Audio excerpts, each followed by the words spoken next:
প্রচন্ড পরিমাণে পানি খিষ্টা পেয়েছে, প্রচন্ড পরিমাণে জল গাইস। প্রচন্ড পরিমাণে এখানে পশু পাখি ছিল এবং ভয়ানক ভয়ানক পশু ছিল, যেহেতু এখানে বলেছে কিছুক্ষণ আগে যে বাঘ আসার কথা ছিল, তার কারণে আমরা চলে এসেছি জঙ্গলের মধ্য থেকে। আর আমাকে এখান থেকে বেরোতে হবে মাত্র 2 মিনিটের মধ্যে। কি করব আমি ভেবে পাচ্ছি না।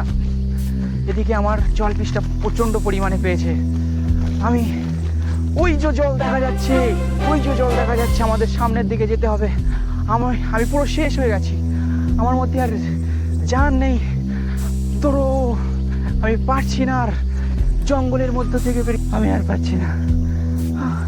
আমার লাঠিটা কোথায় গেল?